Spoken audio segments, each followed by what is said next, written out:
आप सुनने जा रहे हैं कहानी ख्वाहिश का 8वां अध्याय, जिसकी लेखिका है आयुषी खरे, मेरे यानी कृतिका के साथ, ओनली ऑन बुक ऑडियो। अभी तक आपने सुना कि राजीव अपने माँ के दुख के पीछे की वजह जान लेता है। वहीं दूसरी ओर सरगम राजीव की दी हुई हमसफर किताब 1000 बार पढ़ने के बावजूद भी राजीव के कहे हुए शब्द उसे किताबों में नहीं मिलते और वो जार जार रो पड़ती है। यहाँ राजीव सरगम के लिए गजलें लिखता है और वहाँ सरगम राजीव के लिए कविताएं। अब आगे। गुजरते गुजरते 2 साल गुजर गए। बुआ जी और राजीव की माँ जब बच्चों को देखते तो पाते कि वो लोग काफी कुछ याद रखते रखते कितना कुछ भूलते गए। वक्त के मरहमों ने उनके घाव भर दिए थे। इन 2 सालों में सरगम राजीव से अपनी अधूरी मोहब्बत के गम से उबर चुकी थी। अब वो उसकी यादों में था, ख्यालों में नहीं। अपने काम को अपने पूरे समर्पण से करने के कारण उसे काफी तरक्की मिली। वो अपने काम में, दफ्तर में स्थापित हो चुकी थी। इन 2 सालों में अपनी हकीकत के एहसासों को शब्दों में पिरोकर, इन मोतियों में सफ़हों पर स्याही से सजाकर, अपनी पहली ही किताब लिखकर राजीव एक प्रतिष्ठित लेखक बन गया था। राजीव के प्यार की पवित्रता ही थी कि उसकी किताब को जो पढ़ता कायल हो जाता है। उसकी कहानी पाठकों के दिल को छूती रहती और ऐसे ही लगातार उसके काम को सराहना मिलती गई। हकीकत जानने वाले उनके रुख को देखते तो यह यकीन बरबस कर ही बैठते कि जो बीत गया था वो गुजर भी गया। कल कल बन गया और पीछे छोड़ दिया गया, मुस्कुराते हुए आज से बहुत दूर। 2 बरस बीत गए। अपनी सहेली मीनाक्षी की शादी में आई हुई है सरगम। तिलक, लगन, माता पूजन सारी रस्में निभा रही है। सबके साथ हंसते मुस्कुराते, आंखों में एक मासूम उदासी बेहतरीन हुनर से छुपाए। इन 2 सालों में उसने खिलखिलाते मुस्कुराते हुए आंखों में उदासी छुपाने का हुनर अच्छे से सीख लिया है। आज पर बेकैफ आंखों में एक मासूम सी उदासी ठहरी हुई है।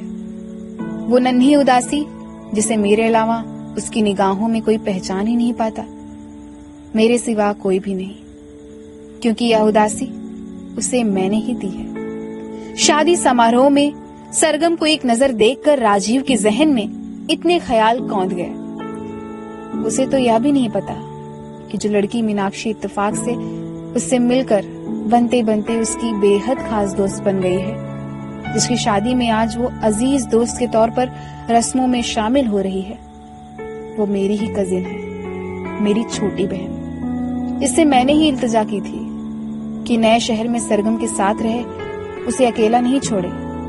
वो मेरी बहन जिसने सरगम की मुझसे मोहब्बत का बयान उसके ही शब्दों में किया था कि उसने राजीव नाम के शख्स से पहला प्यार किया था, कि वो हमेशा उनके नाम के पीछे जी लगाया करती थी, क्योंकि राजीव को यह सुनना बहुत अच्छा लगता। वो कभी खत्म ही नहीं हुआ। कैसे उसने बुआ जी से शादी नहीं करने का आग्रह किया था, जिस पर उसकी बुआ जी ने उसे सीने से लगाकर कहा था, मैं समझती हूँ बच्ची, मोहब्बत का दुख, जैसे रहो खुश रहना, बस वैसे ही जैसे तुम हमेशा रही हो।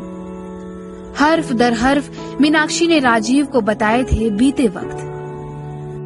शादी समारोह के बाद वो अकेले बस में सफर कर रही है। मैं उससे 2 सीट पीछे दाईं ओर बैठा हुआ हूँ, पर उसे नहीं पता, ठीक वैसे ही जैसे उसे ये भी नहीं पता कि मुझे प्रेम के मानी मालूम है, कि प्रेम निभाए जाने का नाम है। मैंने उसके लिए जो भावनाएं रखी हैं, वो इश्क, वो प्यार, मोहब्बत से ऊपर उठकर प्रेम है। और उसे छोड़कर जाते समय भी सब ठीक करके, हालात संभाल कर एक मुकम्मल रिश्ते के रूप में उससे अपना प्रेम निभाने की कसम मैंने भी खाई थी। कितना कुछ नहीं जानती वो नहीं जानती कि उसका मुस्कुराता चेहरा, उसका चेहरा शांत तो है पर आंखों में दुख है। और इस बात से मैं वाकिफ हूँ। साथ ही वाकिफ हूँ इससे भी कि हम पर गुजरे हुए गम को हक होता है अक्सर हमारे दिल में फिर आकर गुजर जाने का। कितना कुछ नहीं जानती वो सब आज उसे बता देने का वक्त आ गया है। सरगम की ही बस में सफर करते उसके पीछे बैठे राजीव ने उसे देखते हुए सोचा। बस की खिड़की से सिर टिकाए सरगम बीते पलों को सोचती रही। उसने एक बार राजीव के साथ अपनी शादी का भी सोचा था। आखिरी रात में उसके गले लगते राजीव ने सरगम को इतना ही कहा था, माफ कर देना। सोचती रही कि राजीव के जाते वक्त सरगम की हथेलियों को कस लिया था, उंगलियां मोड़ ली थी और आंखें नीची कर ली थी। सरगम ने उससे एक भी शब्द नहीं कहा था, एक भी नहीं। लफ्जों के इंतजार में उसे देखता हुआ राजीव फिर बेबसी से पलट कर चला गया। सरगम को यकीन था कि वो उसे कभी माफ नहीं कर सकेगी।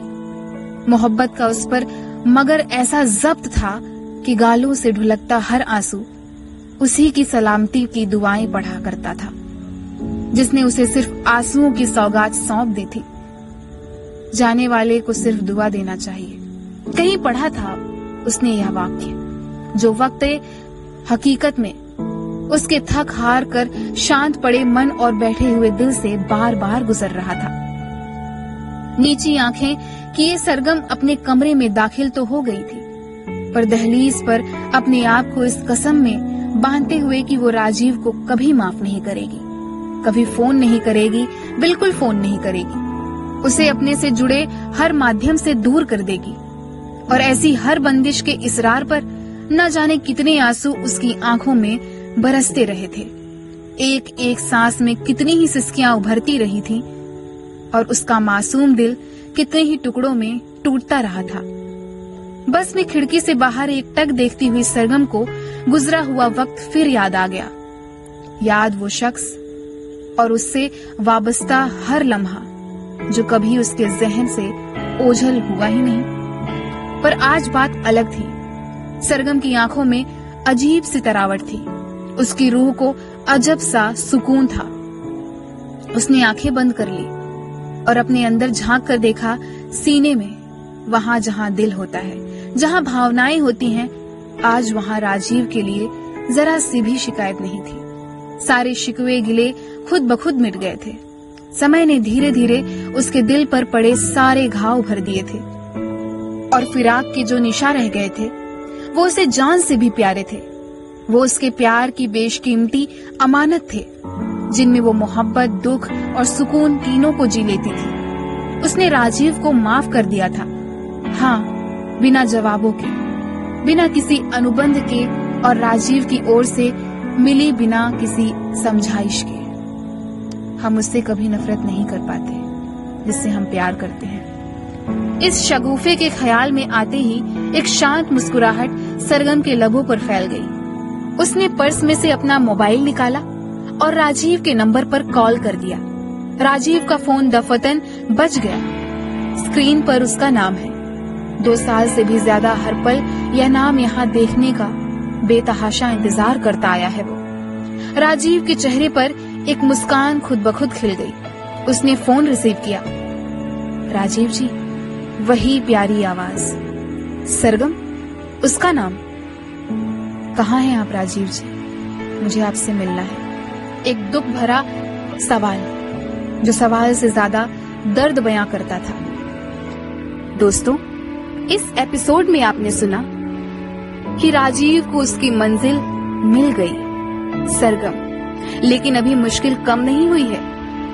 क्या सरगम राजीव को फिर से अपना पाएगी या नहीं? जानने के लिए सुनिए अगला एपिसोड जल्द ही, ओनली ऑन बुक ऑडियो।